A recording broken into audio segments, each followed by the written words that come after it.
Time is the paradoxical and perhaps unthinkable form of interiority without itself being interior, the form of objects without being objective, the forms of subjects without being subjective or psychical, the form of matter without being material. Elizabeth Gross.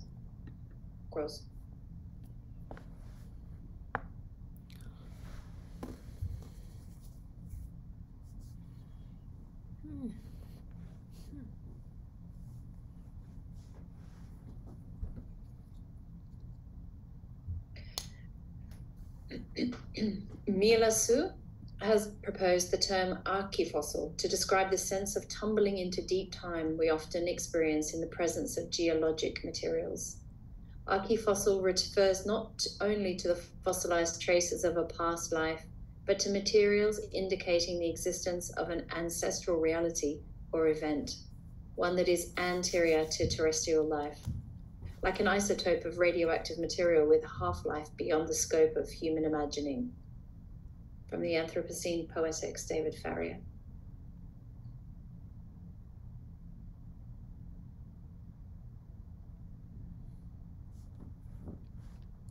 The human in Lascaux cannot be human alone without the profusion and exuberance of non-human life and its community of being. Always there is presumption that it is man that touches rock. But is it not rock that touches not man into being? Is it not the rock that lures the waiting imagination to find something that subtends it? Catherine Yusof. That's a particularly brilliant inversion or speculation.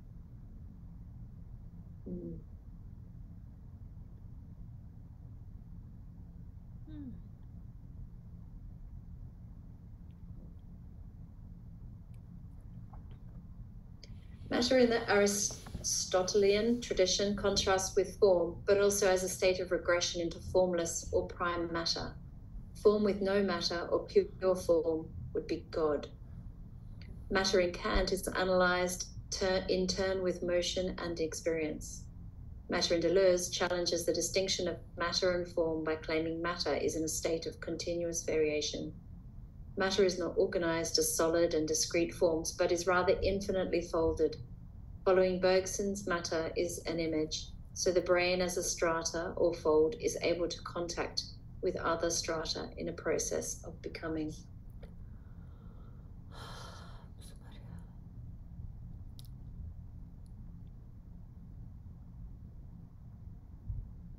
A jade biodisc, Shang Dynasty, 1600 BC.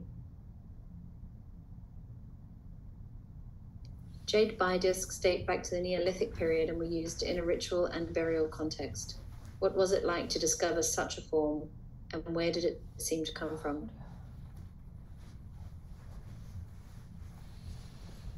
Silk weaving originated in China in the Neolithic period. This painting is by Emperor Huizong, early 12th century, and shows part of the silk making process.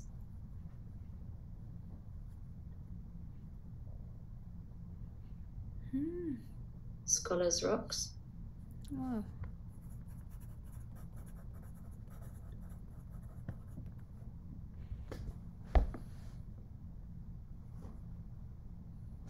Scholars' Rocks or spirit stones were first collected as early as the Tang Dynasty in China. But each of these rocks contained either a visual or spirit relationship to other beings, which in turn fostered a sense of connection between entities and cosmic patterns or forces.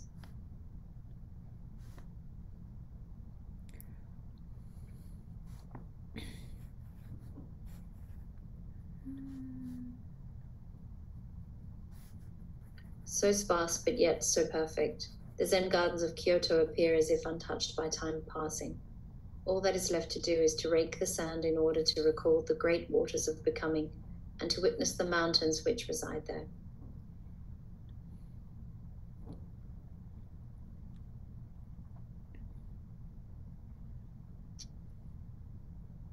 This Japanese raku tea bowl dates from the early 17th century at the end of the Mayayama period. The origin in Japan of the art of tea starts with the meditational practice of Zen monks in the Kamakura period.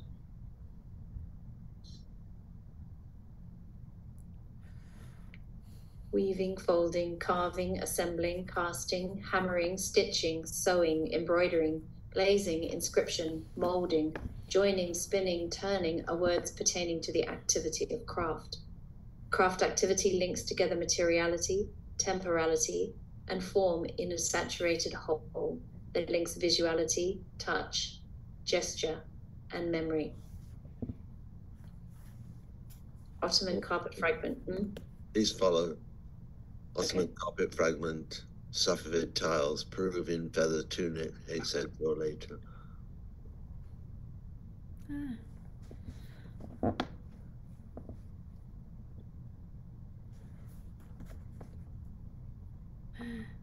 Safavid. It's 17th century, 16th, 17th century. So time of the Renaissance or Baroque, the Persian. This is Peruvian,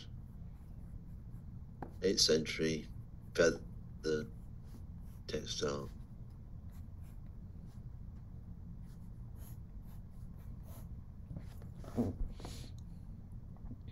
Woven bamboo, the craft of bamboo being reconfigured into complex forms. Craft is the almost endless and repetitious pursuit of a given form that is also the act of discovering the coming to be of a materia template. As such, it is a practice without end, absorbing itself into the realization of form from a given mode of matter. Craft traditions are born out of a philosophy to materials, or of a letting materials speak. Aboriginal painting.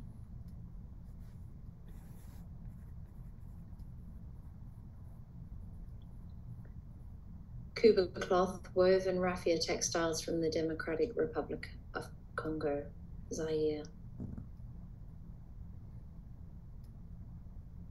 Craft expresses not only a relationship to primary materials, but to patterns of generations transmitting forms. This is a weaving process of matter and time into a saturated whole that occasions a sense of cultural continuity. Modernity inaugurated a different sense about being with nature and matter. It was as if the world was waiting to take on new shapes and forms dictated by restless minds, unable to stand back from the task ahead. The wilderness and primary matter became the new frontiers of this projection of the imagination. This is Robert Barry, his invisible sculpture. So, inert gases series, he released gases into the atmosphere. The conceptual artist Robert Barry extended the very notion of sculpture to include invisible inert gases released into the atmosphere. The realm of the invisible became an arena of vital incursion.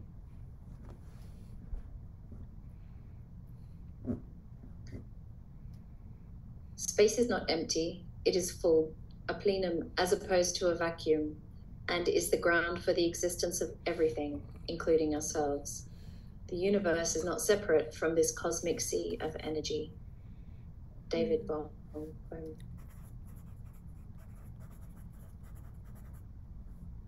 This is Yves Klein and his employment of fire in order to make visible.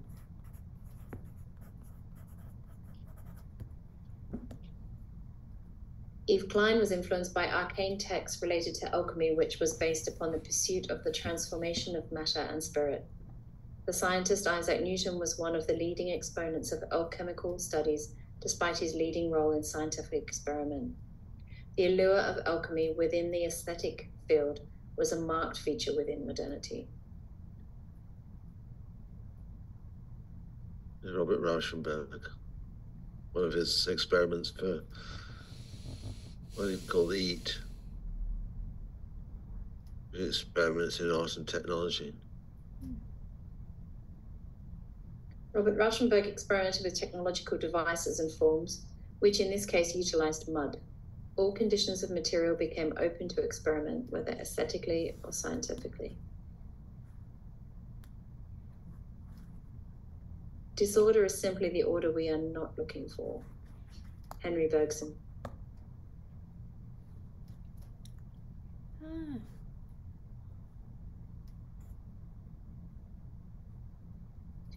Hans Hack's work, Condensation Cube 1965, presents natural processes through the procedure of isolating them.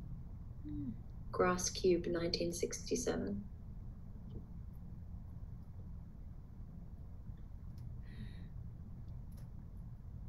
Walter de Maria's work, The Lightning Field in 1977, is situated in a remote area of desert, consisting of 400 polished steel rods which serve as attractors for lightning.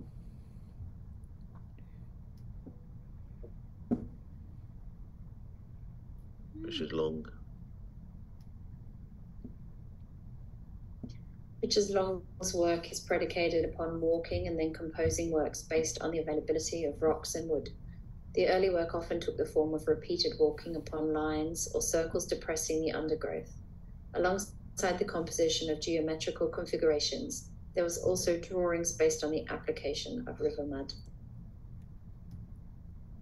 There's drawing. Mud from the River Avon.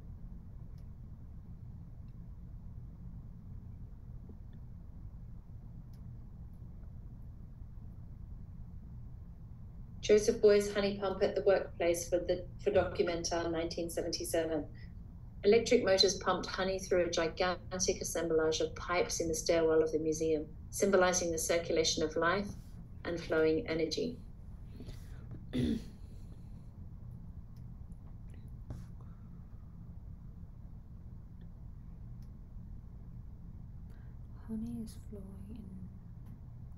Honey is flowing in all directions. Joseph Boys. Honey is perhaps the archetype of what Latour calls congealed labor, containing scent and flavor traces of wood, rot, sweat, the blood of mites, and also something human. Anthropocene Poetics, David Farrier. Interruption. 럽처가 아니라니까. A Tin Bucket of Honey from 1979. Visual pleasure. 그래. Life of Bees, 1954. Is that a drawing in honey? Drawing. I don't know if it's in honey. Wouldn't surprise me. David Medalla, Cloud Crayons number 3, remade in 2004.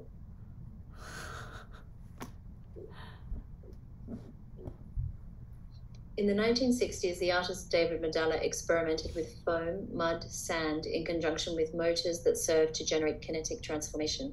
There is a turning away from purely technological machines to a more biological understanding of machines that in turn open out the scrutiny of matter to poetic reflection. This was in part born out of a process reading Greek pre-Socratic philosophy that inquired into the nature of the initial building blocks of the world. Purely technological. 저건.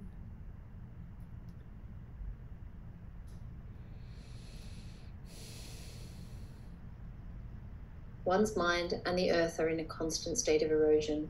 Mental rivers wear away abstract banks. Brainwaves undermine cliffs of thought. Ideas decompose into stones of unknowing, and conceptual crystallizations break apart into deposits of gritty reason. Robert Smithson.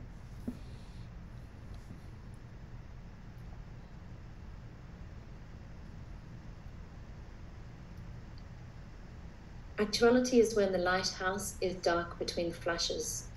It is the instant between the ticks of the watch. It is a void interval slipping forever through time. The rupture between past and future. The gap at the poles of the revolving magnetic field. Infinitesimally small but ultimately real. It is the interchronic pause when nothing is happening. It is the void between events.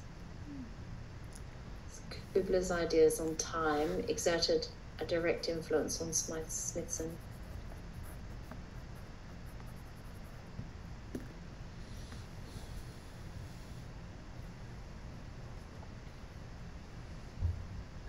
In this untitled 1969 work by Yanis Kounelis, the principles of art povera are at play, expressing a trend towards the use of ordinary or raw materials, such as rocks, branches, soil, coal, wax, and discarded clothes.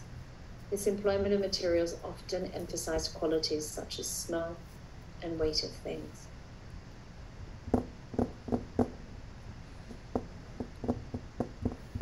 Alghero, Boetti, Legnetti Colorati, 1968.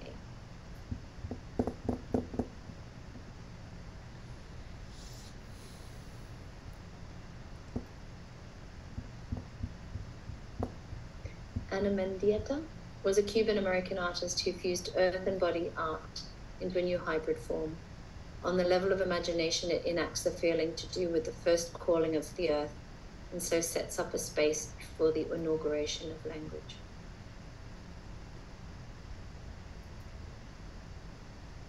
Here's some examples of her work which took the photographic form.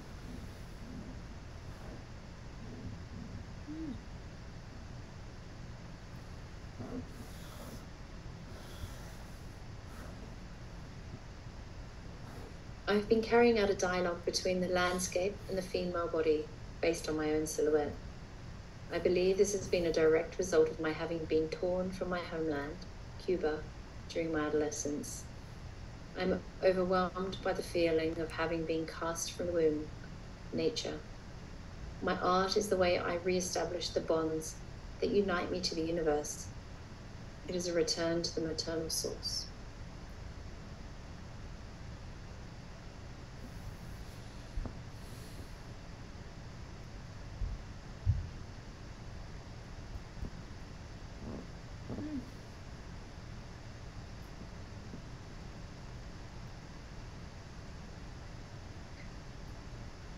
Agnes, is it Dennis? Dennis, I think. Dennis produced a work called Wheatfield, A Confrontation in 1982 on 2 acres of rubble-strewn land near Wall Street.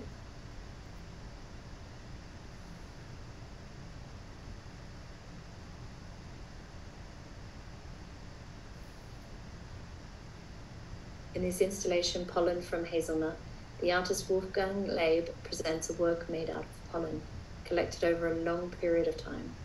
Visibility and temporality are brought into a close relationship.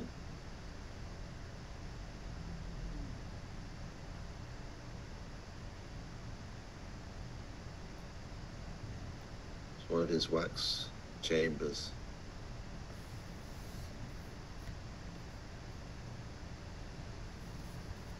In this wax chamber by Wolfgang Leib, there is a relationship between color, heat, light, and scent.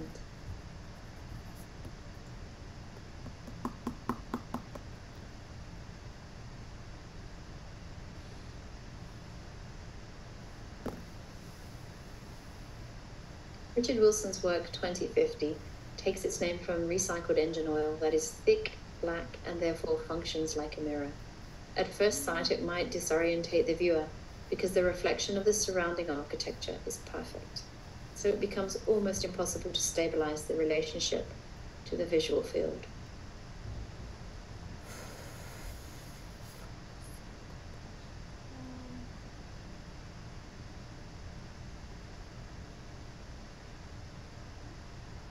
The artist Lana Halpern boiled a small pan of milk to boil in a sulfur spring, and with this action she drew together domestic time with deep time.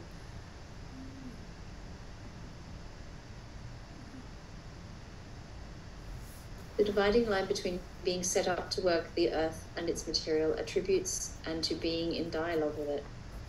Both describe themselves as a realm of productivity, but both draw quite different lines or create a different gestalt of being with nature.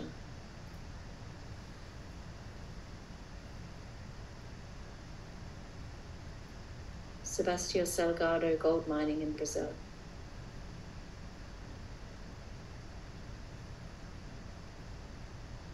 And so the earth was mined, and was so, ever more deeper, with greater and greater cost to both human and non-human life forms. There appears to be a relationship to the value of the various materials that are mined and the suffering that attends to such operations. The most valuable materials, such as diamonds and gold, appear as attractors to cruel conditions of extraction.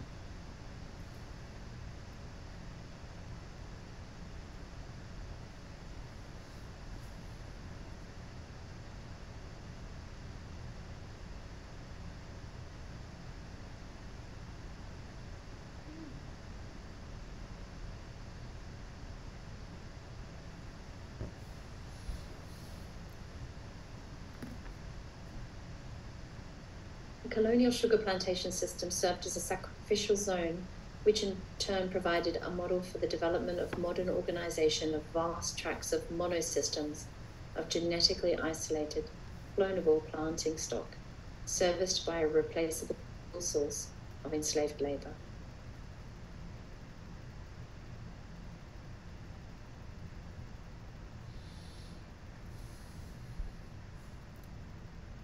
The great Zen master, Ihai Dogen, counseled us to think like mountains, whose dominating forms display not only the presence of form, but also, in their emptiness, lack of intrinsic freestanding identity, the saturation of Dharma.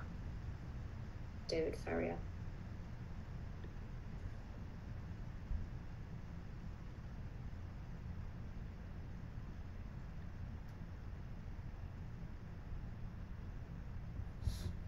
Time is rather like the wind.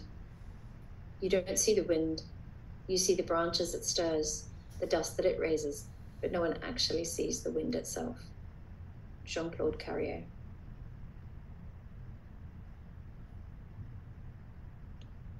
A life thus names a restless activeness, a destructive creative force, presence that does not coincide fully with any specific body. A life tear the fabric of the actual without ever coming fully out in a person, place, or a thing. A life points to matter in variation that enters assemblages and leaves them. A life is a vitality proper not to any individual but to pure immanence, or that protean swarm that is not actual, though it's real. A life contains only virtuals. It is made of virtualities. Jane Bennett's Vibrant Matter. The strategy of this book, then, is to awaken us from the dream that the world is about to end, because action on Earth, the real Earth, depends on it. The end of the world has already occurred, but we can be uncannily precise about the date on which the world ended. Convenience is not readily associated with historiography, nor indeed with geological time, but in this case it is uncannily clear. It was April 1784 when James Watt patented the steam engine, an act that commenced the depositing of carbon in Earth's crust, namely the inception of humanity as a geophysical force on a planetary scale. From Timothy Morton's Hyperobjects.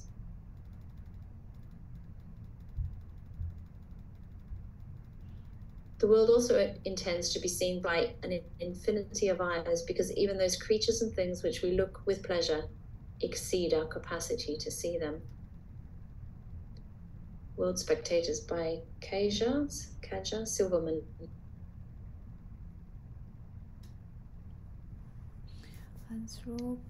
Anthropocene Poetics by David Farrier.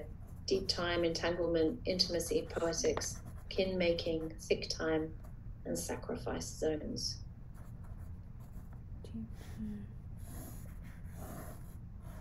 Technique and Magic, the Reconstruction of Reality by Federico Campagna. In his fascinating new book, Technique and Magic, Federico Campagna fleshes out a new oppositional term. For Campagna, the opposition to what he calls technique is not to be found in either politics or collective action, but in a strange new sphere that he calls magic. In searching for an outside to technique's regime, Campagna has turned away from conventional political action. His goal is not social organization, but spiritual awareness. Technique and Magic outlines a whole new cosmology that will help shift us from our current and altogether brutal reality setting to another more wholesome conception of the world. For Campagna, the answer to our troubles lies not in the realm of appearances, but in a hidden cosmological logic that binds a technological world together. James Edward Dewey.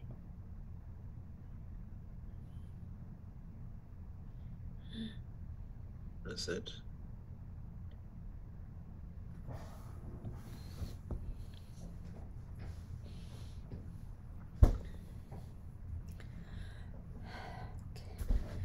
So a lot of material there.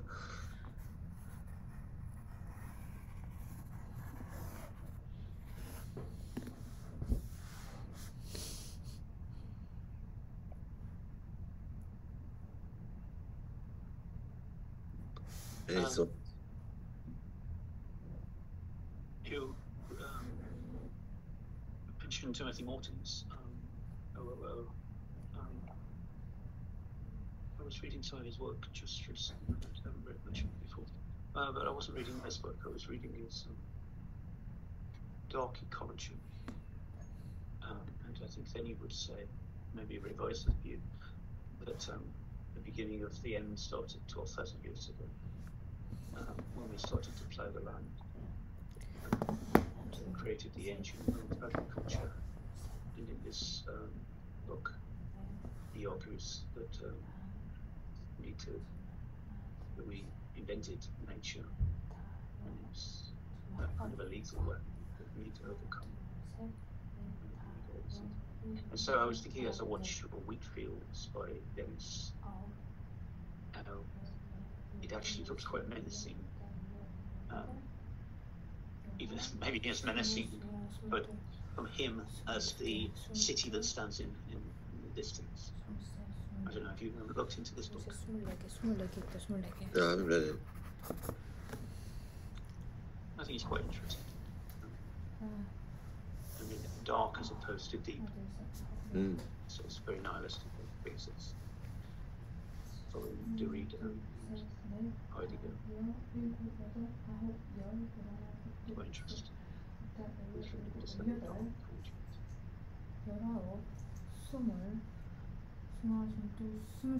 There's been a lot of work on geological time recently. The idea that, in a sense, the extinction has already happened, but it's just a matter of what footprint we're going to leave. Is it going to be a layer of plastic?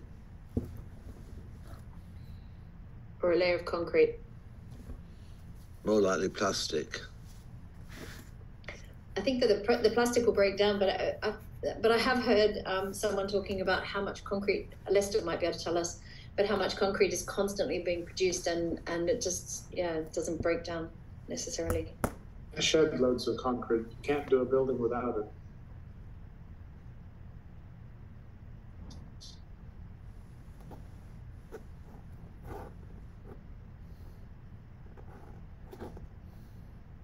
It's frightening how we replace the earth with concrete.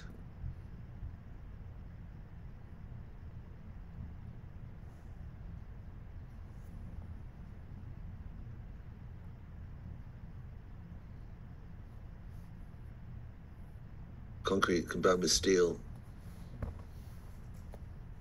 In some economies, not all. Latin America, it's a lot of concrete. Parts of Europe, lots of concrete, not so much steel. I mean, from the Romans onward, concrete's been used in one form or another. It's incredible when you look at Roman buildings, just the idea that they're built with the concrete.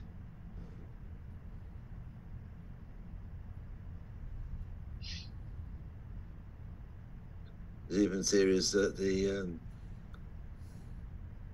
Egyptians built with a form of concrete.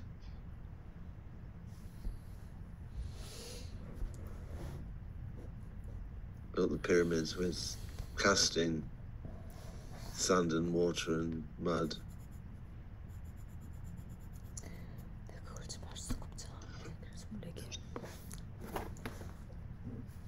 What's the origin of concrete?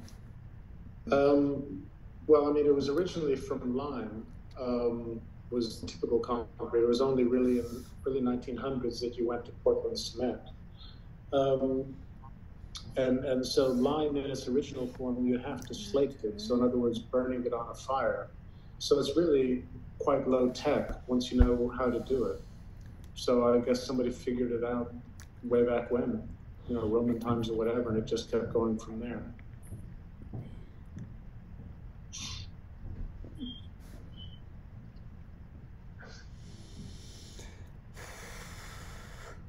What do you think of the potential of using bamboo?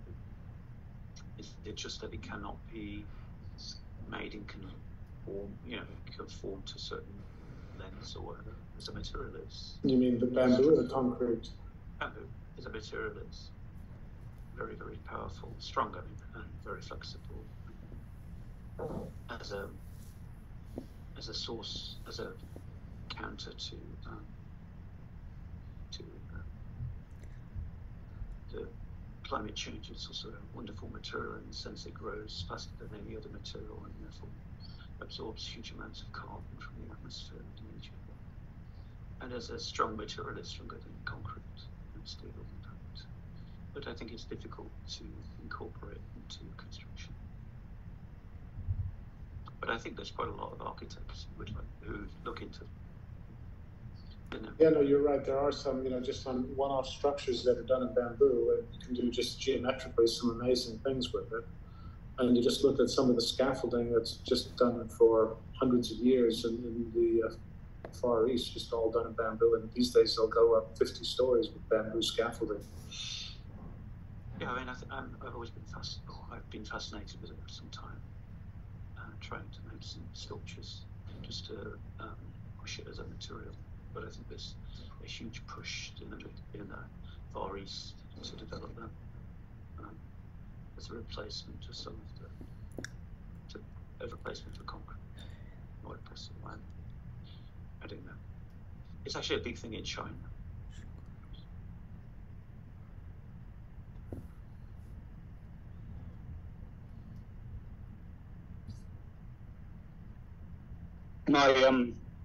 Offer my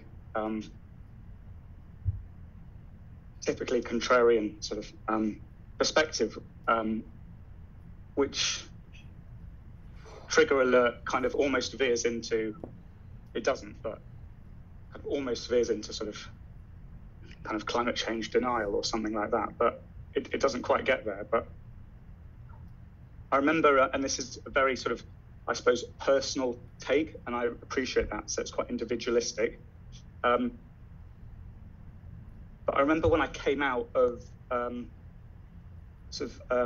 hospital and the wars on terror and that kind of period in my life in around 2007, 2008, and I was sort of amazed and shocked and kind of horrified and sort of contemptuous and resentful and all those kind of things about the fact that what I felt were these massive events that were going on in the world in terms of use of kind of huge machineries of destruction and construction and obliteration and re-terraforming landscapes and cities and populations and stuff was completely ignored and completely sort of untouched by what I perceive to be the media, the academy within the humanities, and arts in general. And yet, particularly within English literature, there was this obsession with, this was kind of a period when people like Rob McFarlane were writing various books about deep time, going on walking tours. Tim Ingold was very popular doing his walks. George Monbiot was doing his stuff. It was often males, not always, but kind of these walking sort of lines around beautiful kind of national parks and stuff like that. And what's his name? I can't remember. The guy who ran against George W. Bush, Al Gore, who'd been pumping money into these weapons of destruction for his whole career, was awarded the Nobel Peace Prize for his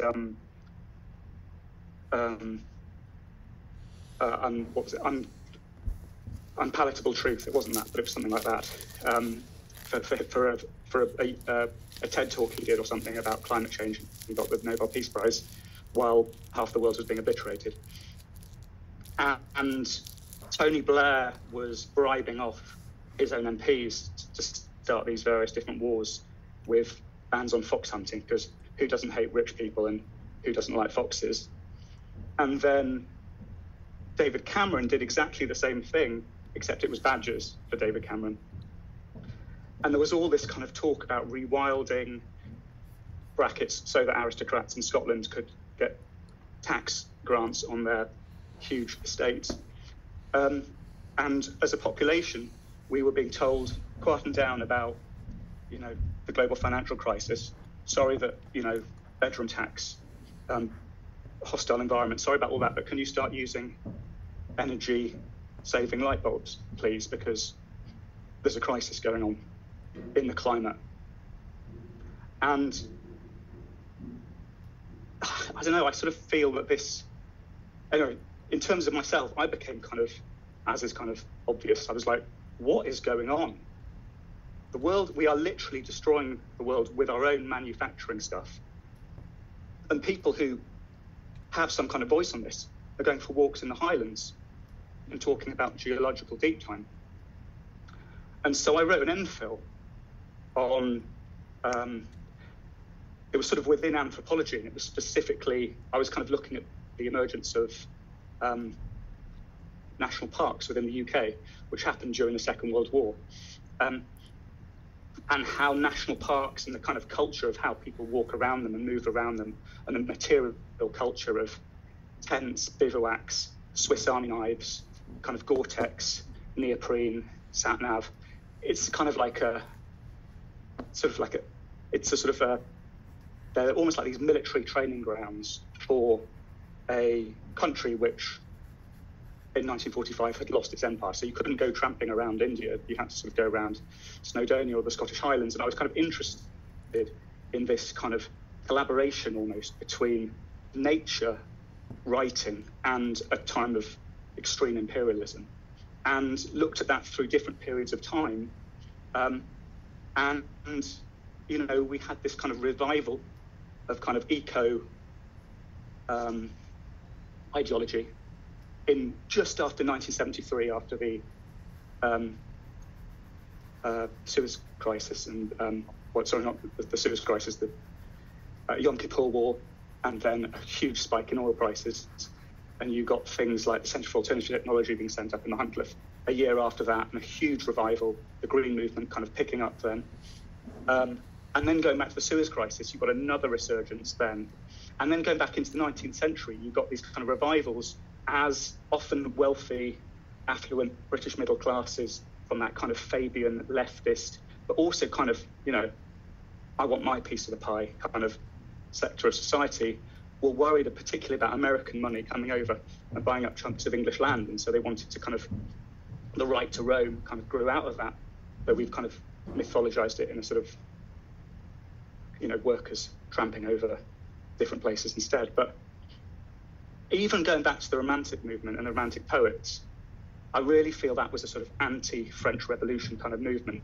And there's something about deep time and something about preserving landscape as it is, not changing it, not embracing the change, but kind of keeping things as they are, which can, and I think often does, particularly in England, permeate into a sort of a aristocratic conservatism and a sort of a kind of an ossification of, we call it sort of preservation, but a preservation of class, wealth, in addition to the preservation of the trees and the mountains on which they come. And I don't know, it's not popular. I haven't really heard this. Maybe other people know this kind of narrative, but I don't know. I just think there's room to be skeptical about not necessarily climate change itself, but how it is kind of used, the effects it has, and even the sort of the aesthetics around it, whether it's the poetics or whether it's the kind of, you know, the Longley or you know, sort of land art. It has there is a dark politics to it as well, which I think is something worth thinking about. Rant over, thank you. in relation to what I mentioned, dark ecology, Morton, I think, is kind of trained as an expert in romanticism. He's exactly attacking this romantic notion of nature, which he says is completely artificial and invented by us. And it's not really what nature is. And when he brings it back to 12,000 years, the beginning of the destruction of the planet, he's referring to this creation of this nature. Prior to that, we were hunter-gatherers, and he's saying that when we stopped doing that, and we decided to invent the landscape and this myth of the landscape as nature, that's when we began the beginning of the end. So I mean, I think it's quite radical as well. I didn't really come across much philosophy of this nature. I thought it's quite radical. In relation to the bamboo, I was really thinking of exactly the same type of stripping back to the rainforest, back to the pre-human. And can we find a way to, I don't know, there's a danger to try and find some secret bullet to fix all our problems, which we'll never find. But yeah, that's almost going back. But this idea of going back to bamboo is really going back to something pre the beginning of all this, really. A material that is infinitely strong and flexible. It just doesn't. The issue with bamboo is that you can't control it. You can't modify it in the same way you can modify pieces of steel, and you know, it doesn't come in exact lengths. It doesn't come in exact widths. It grows. It's organic. So those are my two thoughts. So.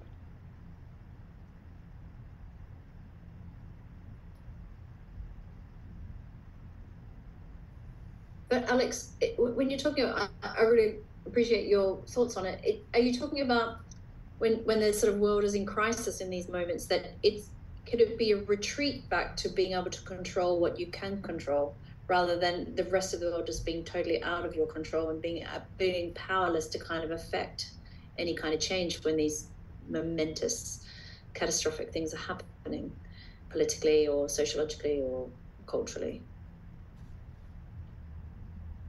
I'm sure. Yeah, I mean, I suppose in terms of the psychology of the individual, I mean, can anyone control? Can any individual control climate change? I think that's the. I mean, can even a country, a nation state like Britain, have any real impact on global climate change? So I don't know whether it's about control or whether it's almost about sort of almost a millenarianism. It's like things are out of control, so let's pursue something we absolutely cannot control. It could be the opposite. It could be we have no control whatsoever, so let's try and change the climate. Even though we kind of know, I don't know, I say that, maybe I'm just very cynical, but does anyone really think as an individual they can do anything? I was reading an article about the Green movement just a few days ago, and that was from a Green who was discussing how it had kind of failed. It's failed in many ways because became obvious, what became apparent is that nature can adapt, and many of the things that were claimed in the 70s turned out not to be true. And so there is people from the Green movement of that time and now actually have turned it on its head and looking to question whether or not there's any point to what was building, planting trees and all that, and that nature will adapt. And he was discussing this point, and he was also discussing it in the context of maybe we've missed the point. We should be looking way beyond this and looking back to the dark ecology. That's what I was reading about. I thought it quite interesting that he felt the Green movement had failed. Now that the Greens were, in fact, turning on themselves as a failure because of their value. But I think there is no silver bullet. That's really the issue. What is the extent to and that's what he means by, that's what they mean by this hyper object, right? As incomprehensible, uncontrollable, you can't comprehend it, so you can't control it. Sorry, carry on, Jonathan. Well, you don't see them. You don't see global warming. You don't see radiation. You don't see temperature rising. Well, I mean, I think, as Morton would say in his book, even if you do see it as a scientist, you can't control it because you can't. The problem's too complex, and your solutions will just take you down another path, uncontrollable path as well. So there is no control because the problem's too complex to solve. I mean, it's whether you pose the question that we're already extinct or not. That's the issue, and whether or not it's a matter of what footprint we leave behind, which is a particularly grim thought.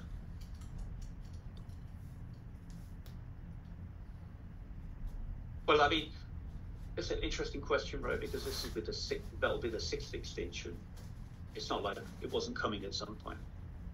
What's happened is we caused it to come sooner than otherwise. But it's inevitable that there will be another extinction. There have been 5 before. No reason to not expect more in the future.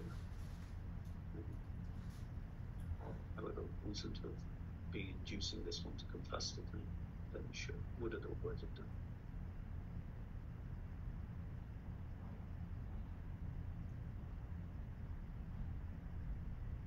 Which I think is why this kind of thing, that the argument, the counter argument that's coming back and saying, well, you can't, it'll adapt anyway, this was inevitable, there's nothing you can do, why worry about it?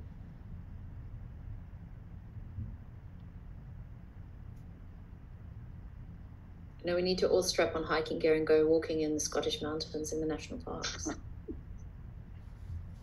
My mum lives in Snowdonia, so We'll pop in there for tea. yeah, it's a lovely place for walking. But I mean, but that's part of it as well, in that these areas are often some of the most survived parts of the country. So they kind of become playgrounds for affluent people who can travel out there for a weekend, but very little money is spent within the kind of community. So even the economy of nature within the UK is you could argue one of kind of extraction.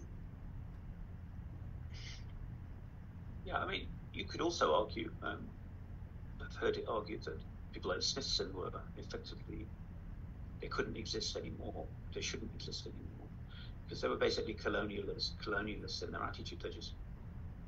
They also just went and grabbed the land and did whatever they wanted to. Much as I love his book, there's a lot of truth in that. To be a land artist now is a different matter to what it was in the 60s. I mean, if he could have gone to Bolivia, if they would have let him, he would have destroyed swathes of Bolivia, which they didn't let him.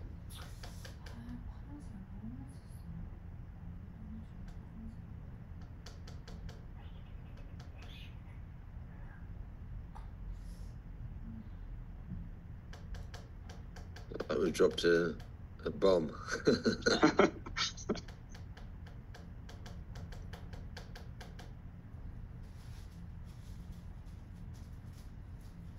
There's a whole lot of things on craft.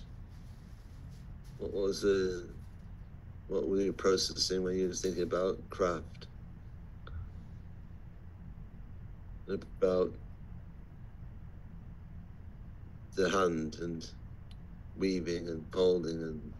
You had a line which I'm just going to read because I took a photograph of it, that craft activities links visuality, touch, gesture, memory. And I think that to me really described, with all the different processes, whether it's carving, assembling, stitching, it's all part of that process. But it's also going back to Louise Bourgeois with her healing, her mending, her repairing. I felt that was also part of it.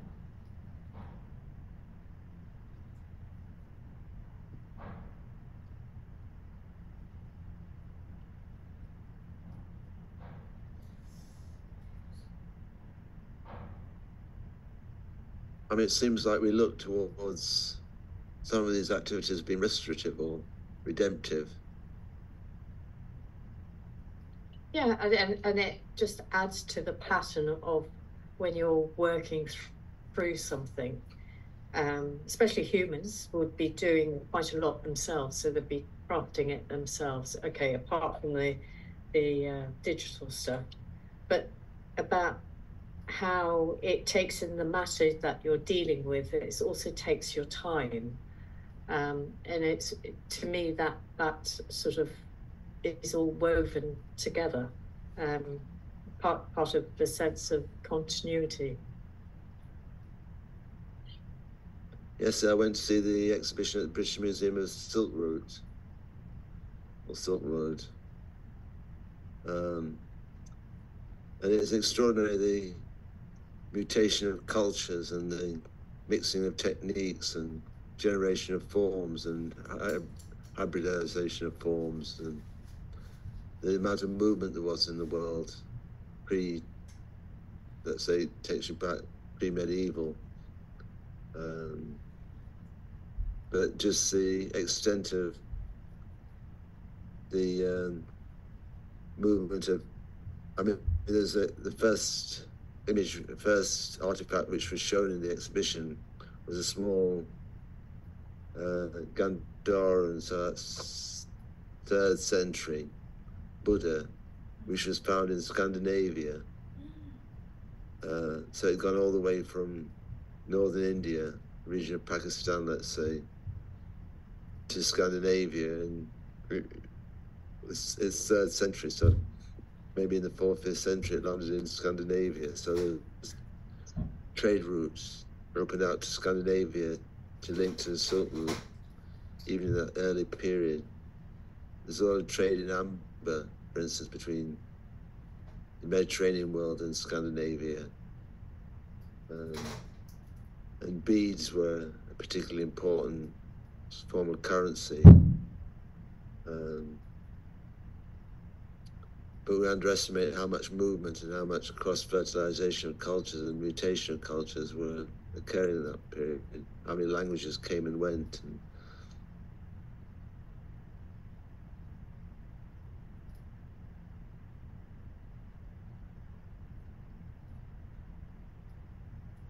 it's worth seeing if you get a chance.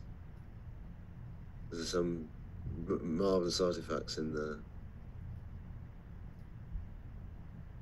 Did you need to book ahead, Jonathan, or was it possible to just turn up? It's booked out all the time. It's going at the weekend, it's mad.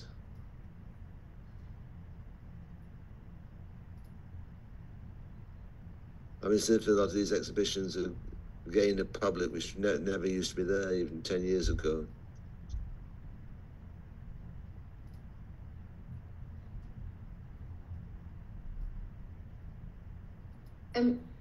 What can you touch on the idea of the currency? Because in the article I was reading about briefly on the weekend, they were talking about the currency and the overlap of currency in certain places where it was working across different cultures was sort of a monocurrency. Was that correct? Did they talk about that in the exhibition?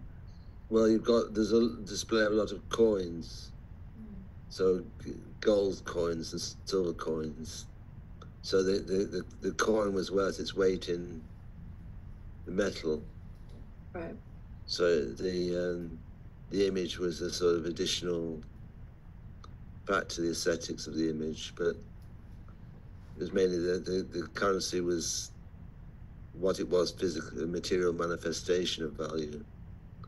Just as a bead could be the materialization of the making time and the value of the actual materials, so like amber was very valued.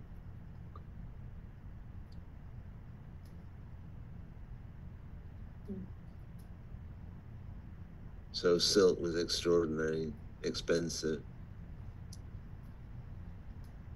and was secret for hundreds of years, remained in China till quite late. but techniques moved across the world and revolutionized economies.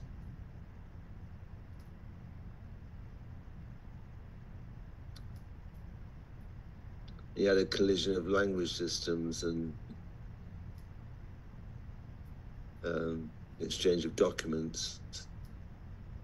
So the revolution in paper had a profound effect on the way of publishing of texts.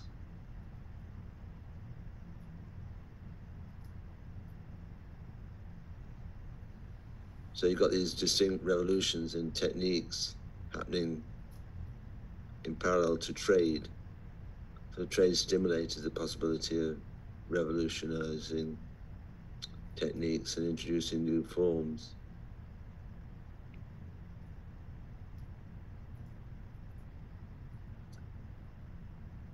But there's a lot of cultural tolerance of other, it's amazing the cross-fertilization between Jewish and Islamic documents and artifacts.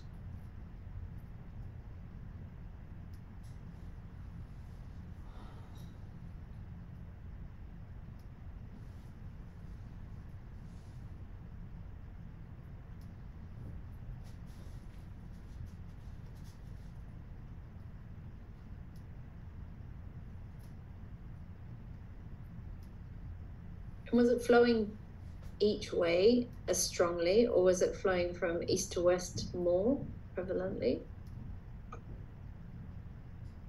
I assume there was a balance. What went in and what went out had to be balanced. Otherwise it'd be a trade deficit. Otherwise it'd be a trade deficit. Yeah. I mean, some of the travels took people years. They traveled across the world, but maybe it took 10 years to travel from Europe to China, but what there were people who traveled.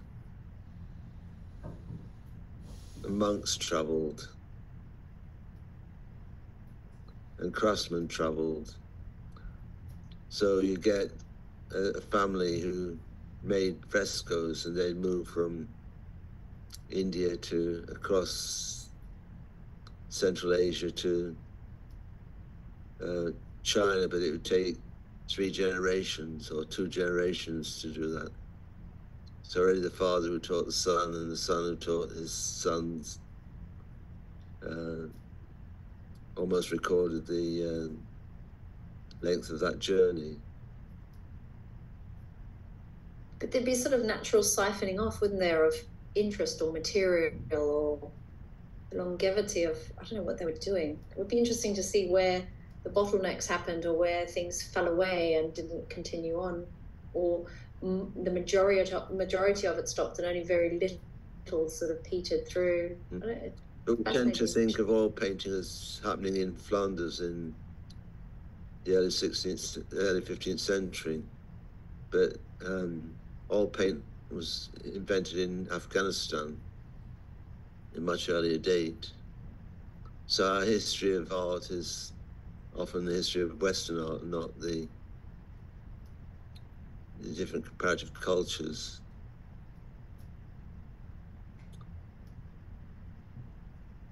Blue moved very slowly across from Egypt to Persia to China. So just we think of China and blue and white porcelain as if it was inaugurated in China, but it wasn't. It wasn't a sole ownership of the Persian Empire.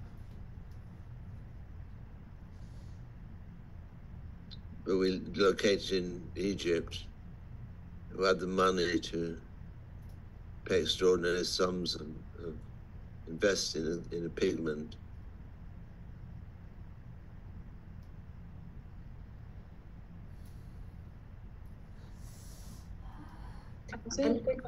Sorry.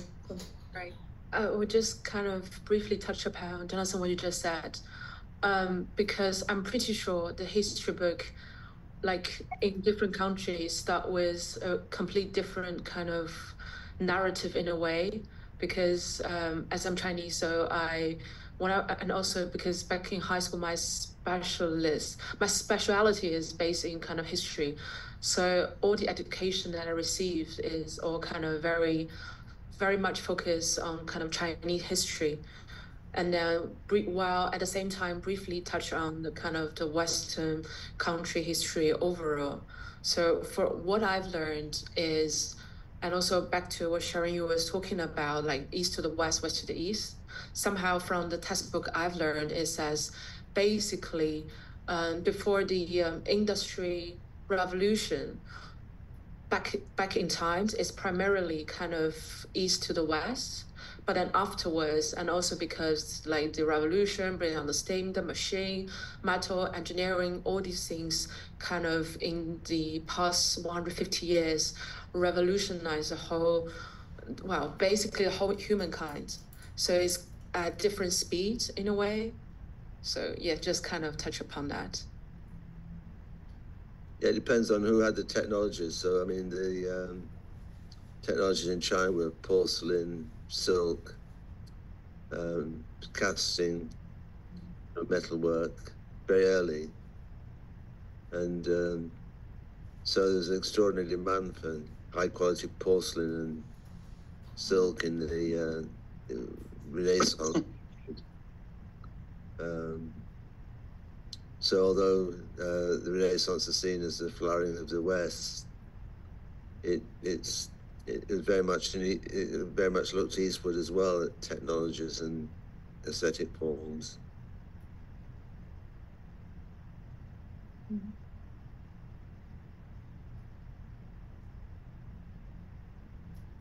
I mean, this Silk Road exhibition, it's extraordinary, the levels of, like the Tang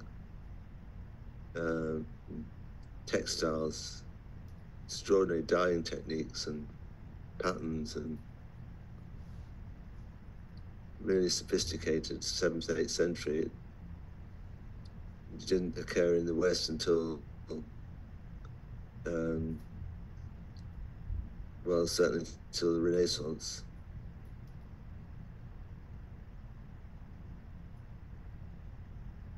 But it's interesting to look at the Silk Route exhibition to see what levels of craft existed at different stages. You get a measure of the world economy through that, what actually existed, what artists did with materials.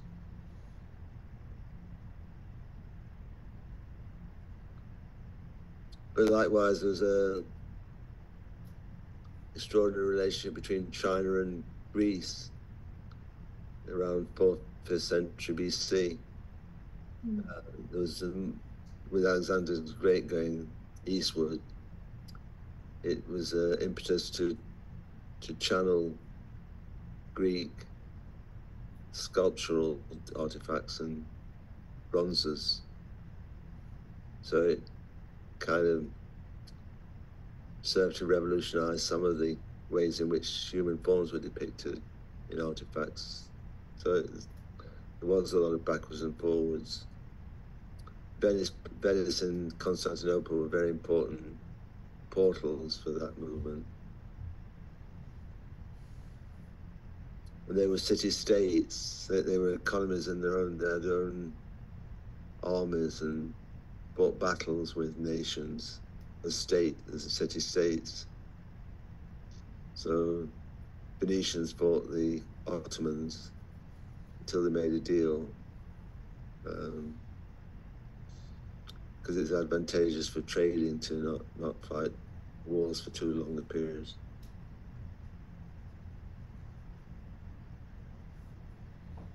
But it's true, every culture writes its own history and records what it wants to record and see what it wants to see.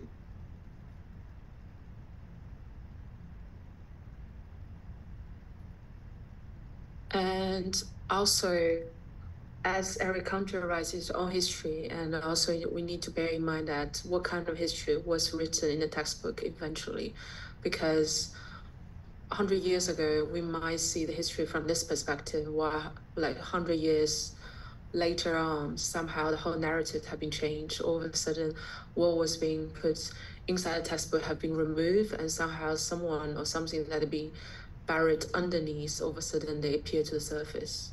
So it's kind of severely affected by also kind of the overall kind of politics and like social effects, etc., etc.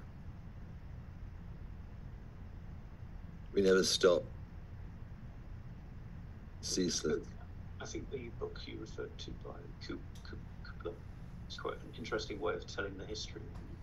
Basically talks about the history of all objects as being an impossible task to recite, and it begins by narrowing it down by saying in order to make any progress you need to think of the art objects.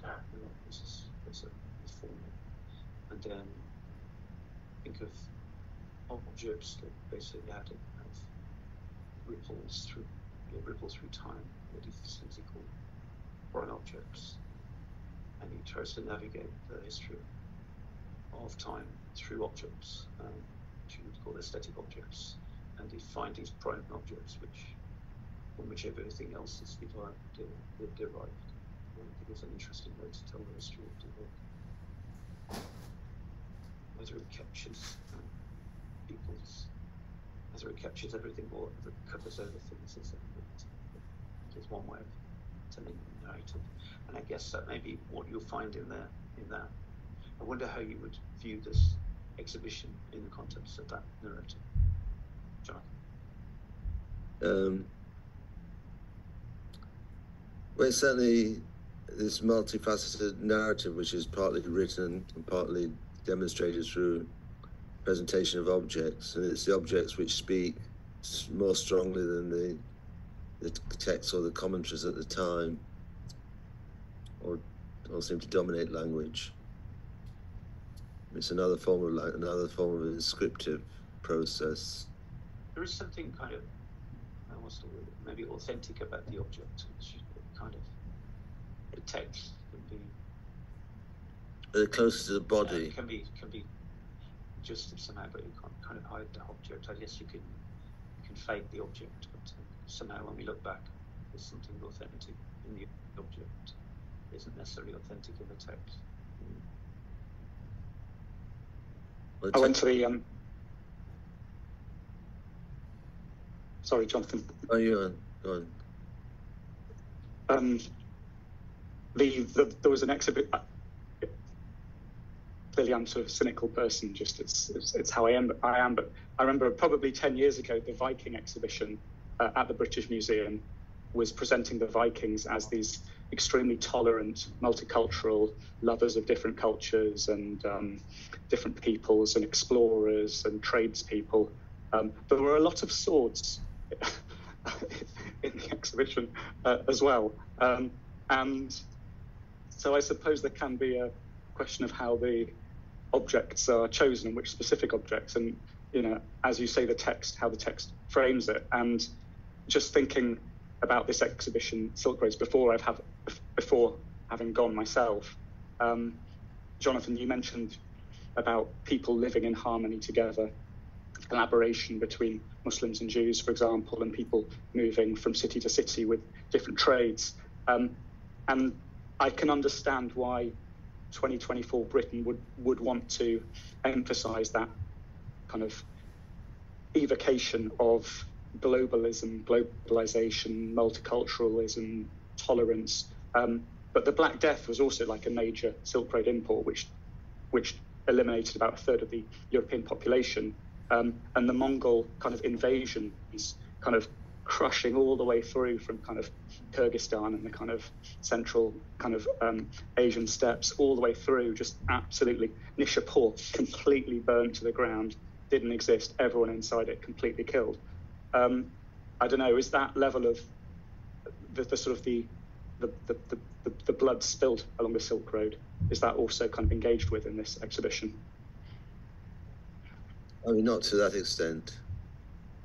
Not really as a feature. I mean, it's more the progressive cultural kind of new inventions, new techniques, new forms of religion, mutations, sense of a productivity of the activity of trade, really. So it's certainly pro-trade and pro-interchange of culture.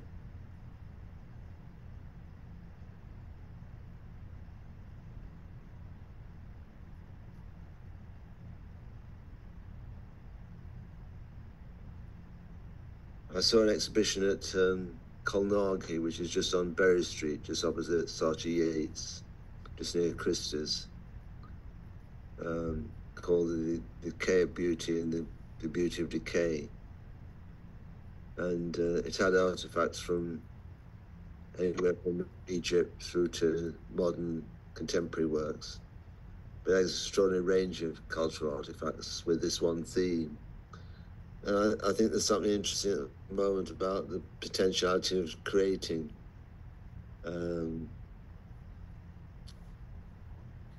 that this sort of way of mixing time up and looking at aesthetic roots of depiction as a kind of way of making a unity of the exhibition space. Trying to work text together with images and objects. So I wonder if we're going to see a spate of that, which means you become a kind of, as a creator, cultural historian as much as an aesthetic cipher of the time. Make a different portrait of time.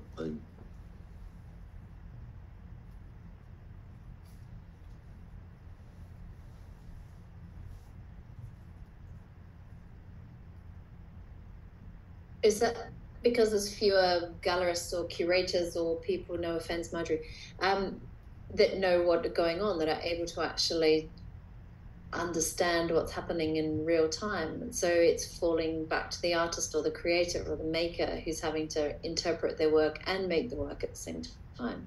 I mean, it's like there's a crisis to do with creation, I think. And about where it falls and about the relationship between artists and creators, or artists, creators, and writers. So it's almost like you're having to understand, make a space for the work to land, and then landing the work, and then actually having to tell people or help people to interface with the work and place the work once you've actually produced it. Perhaps. Yeah, it's a different sort of productivity, I think. Different form of creativity. I've got a text I've just been working on. I'll just share a little bit of it.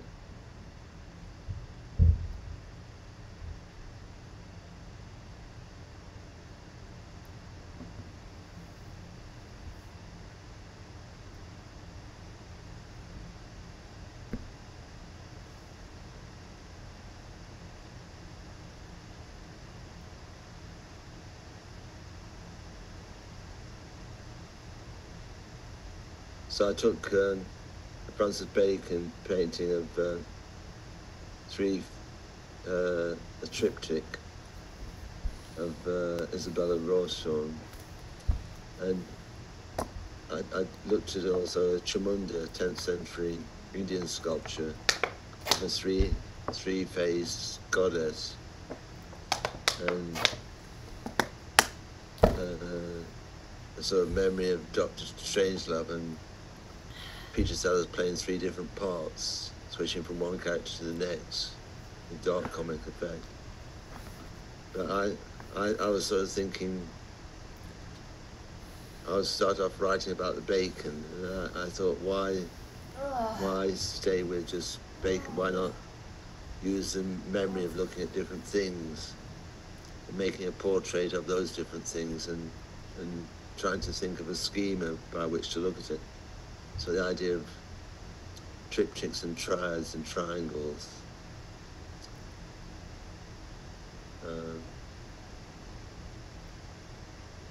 I'll send it out to you. 어려워요.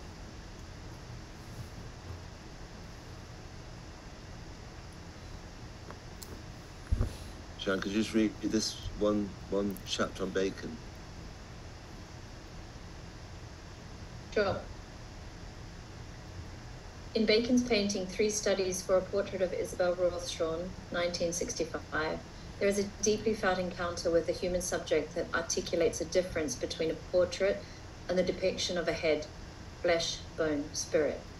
This triptych opens out not only being in time, a becoming of something, but also in the way it opens, discharges the sense of being intuitively raw.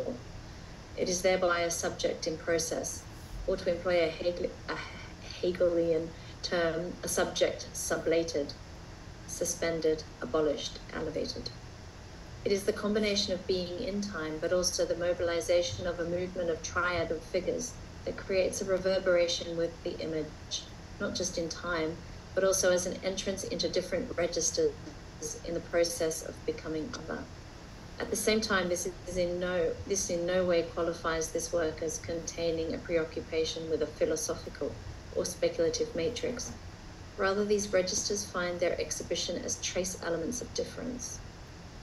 Bacon is, after all, a collector of such trace elements, a wind from ancient Egypt one moment, a cutting from a magazine next, an encounter with a character, a memory of brushstrokes, brush marks, a distressed photograph, all combining in the push and pull of intuition in search of novel conjunctions. On the level of identity, they are explicit, this person or that situation, but on the level of difference, they are obscure. It is this mixture of the obvious and the obscure that elevates the outcome and experience as an art. This is what is at the root of repetition in his art, the sense of pursuing something that cannot quite be answered, so that in one moment there is a discharge of paint, and in the next a lingering memory that does not translate into a representation of it. With this, a sensation of trembling is born out of impossible conjunction of matter, perception, and mind, and added to this the feeling of both being a part of a distinct period and at the same time discovering the rupture within this passage. For this reason, the perceptual encounter is one which striates and intensifies rather than completes, suggesting that if there were to be a narrative, then it is already long departed and thus beyond representation. There is neither succession nor progression, but something closer to confrontation with the search for the difference that is lodged in the stutter of becoming. Thank you. And I go on to discuss the Chimunda of the 10th century, which is three-phase, extraordinary sculpture. But I'll get less to circulate it.